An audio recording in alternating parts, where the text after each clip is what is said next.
Hello everyone. तो आज हम लोग डिस्कस करने वाले हैं जो अंडमान एंड निकोबार में ये जो ग्रुप सी की रिक्रूटमेंट की वैकेंसीज निकली है उसका जो सिलेबस है।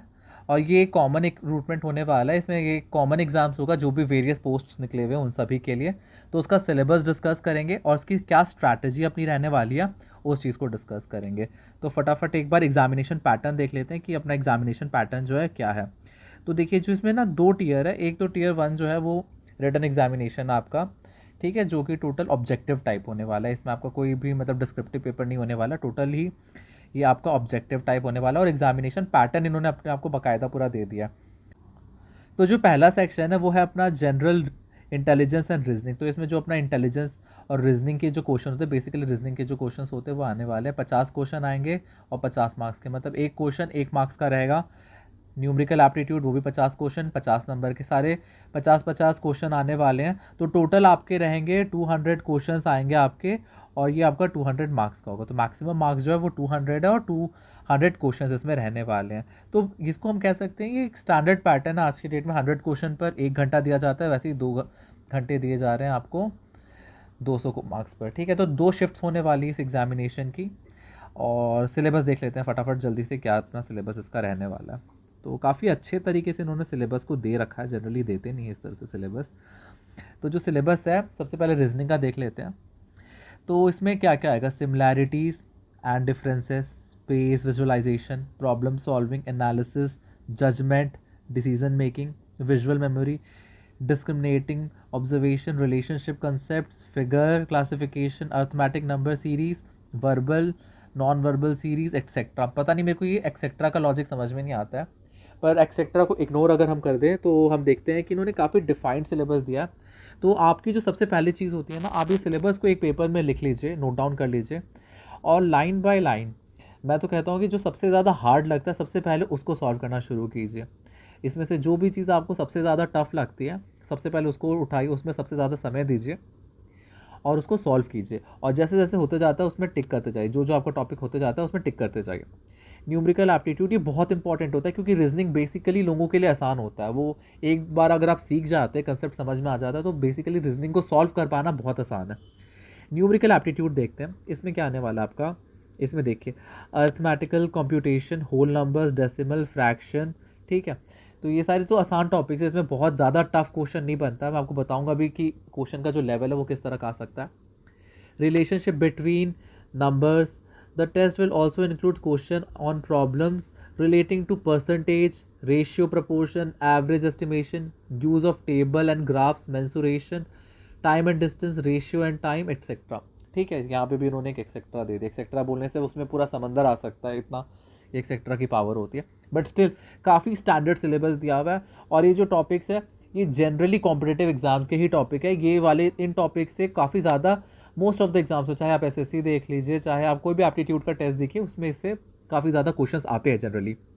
तो ये भी सॉल्व करना है कोई बहुत ज़्यादा टफ काम नहीं है आपके लिए। अगर आप थोड़ा सा ध्यान देंगे तो ये आप बहुत आसानी से इसके भी क्वेश्चन सॉल्व कर सकते हैं। ये है कि प्रैक्टिस, यहाँ पे प्रैक्टिस बहुत इंपॉर्टेंट है, क्योंकि समय पर क्वेश्चन कंप्लीट भी करना है। क्वेश्चन आता आसान है पर थोड़ा सा लेंदी हो जाता है, तो लोग टाइम पर कंप्लीट नहीं कर पाते।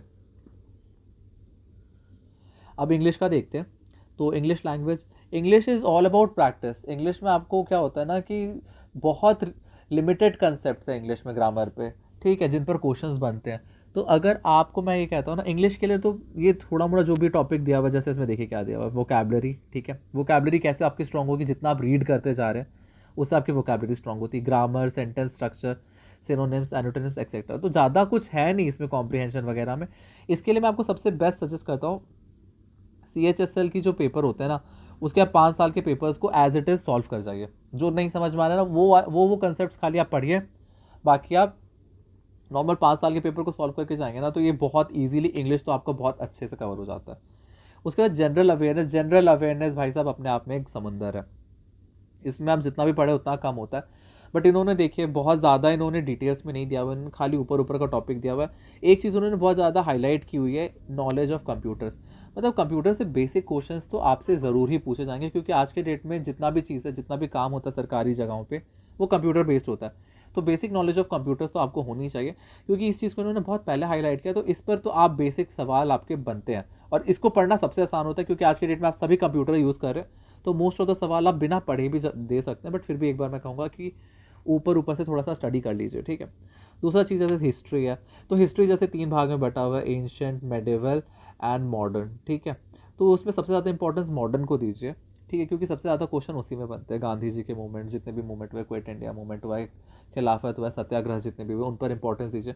कल्चर, आर्ट एंड कल्चर आज के डेट में एक्चुअली इसको इंट्रोड्यूस यूपीएससी ने किया था, बट अब देखते जा रहे हैं कि ये मोस्ट ऑफ द जगहों पर ये काफ़ी ज़्यादा प्रिवलेंट हो रहा है। इसमें जैसे टेम्पल आर्किटेक्चर आपका आ जाता है, ठीक है। उसके बाद आपका जितना भी एक एंशिएंट आर्किटेक्चर है, आपका एक मेडिवल आर्किटेक्चर है, और उसके बाद आपका मॉडर्न हिस्ट्री का न्यू गॉथिक आर्किटेक्चर है, ठीक है। उसके अलावा ज्योग्राफी है, ज्योग्राफी में वर्ल्ड ज्योग्राफी एक होता है, आपका इंडियन ज्योग्राफी होता है। सबसे पहले आपको इंडियन ज्योग्राफी कवर करनी है। सबसे पहले जो आपका भारत का इंडियन ज्योग्राफी है, आपने उसको कवर करनी है, ठीक है। उसके बाद आप प्लीज़ वर्ल्ड पर जाइए। उसके बाद इकोनॉमिक्स, इकोनॉमिक्स में बेसिक चीज़ें पढ़िए, जो जैसे जो बजट है अपना, जीडीपी है अपना, ठीक है। इस तरह के मोटे मोटे टॉपिक्स पहले पढ़िए, fiscal deficit, BOP, balance of payments, इस तरह के टॉपिक्स को आप पहले कवर कीजिए। साइंस जनरली क्लास 10 तक की साइंस होती है, इसमें भी मोस्टली आपका पता है इन्वायरमेंट से आता है। साइंस भी जो आता है ना, वो ज़्यादातर इन्वायरमेंट से आता है। पॉलिटी, ठीक है, कॉन्स्टिट्यूशन, सबसे पहले कॉन्स्टिट्यूशन कवर कीजिए, फिर लेजिस्लेशन, एग्जीक्यूटिव, जुडिशरी, और कुछ जो कॉन्स्टिट्यूशनल इंस्टीट्यूशंस है जैसे नीति आयोग हो गया, ठीक है, national commission for women, minorities commission, इस तरह की चीज़ों को पहले कवर करते हैं। और साइंटिफिक रिसर्च में जैसे एग्रीकल्चर वगैरह से रिलेटेड जो भी रिसर्च, और खास करके करंट अफेयर्स वाले रिसर्च, कि मॉडर्न समय में कौन से बड़े रिसर्च हुए, आपको वो करना। आपको ये पता होगा कि अगर आप सही करते हैं तो आपको 1 मार्क्स मिलेगा, और अगर आप गलत करते हैं तो 1/4 मार्क्स माइनस हो जाएगा, मतलब 0.25 माइनस हो जाएगा, ठीक है। तो नेगेटिव मार्किंग है, सोच समझ के करना है। अब अपनी स्ट्रैटेजी क्या रहनी चाहिए इसको सॉल्व करने की, इस तरह के पेपर को, इसके लिए मैं तो कहता हूँ कि इन दोनों के लिए आप RS अग्रवाल की किताबें आती है, उनसे सॉल्व करेंगे तो काफ़ी अच्छा आपको कवरेज मिलता है, ठीक है। आपको लगे हाथ ना, आपको अगर आपके पास अंडमान के कुछ प्रीवियस ईयर के क्वेश्चन पेपर्स है तो उनको भी सॉल्व कीजिए। जो भी एग्ज़ाम के, ये मत देखिए कि किस एग्ज़ाम का है, जो भी एग्ज़ाम के आप उनको सॉल्व कीजिए, उससे आपको पता चलता है कि यहाँ की एडमिनिस्ट्रेशन पेपर को डिज़ाइन किस तरह से करती है।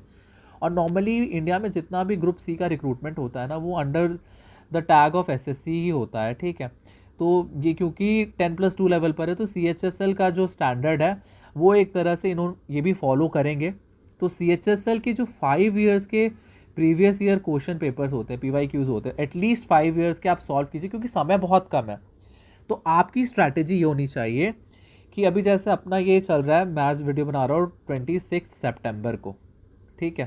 सितंबर ऑलमोस्ट ख़त्म हो चुका है, तो हमारे पास अक्टूबर ही देखा जाए तो पूरा बचा हुआ है। हमारे पास गिन के 40 से 50 दिन बचे हुए हैं, ठीक है। मोस्टली मैक्सिमम अगर हम काउंट करते हैं तो 40 से 50 दिन बचे हुए हैं, ठीक है।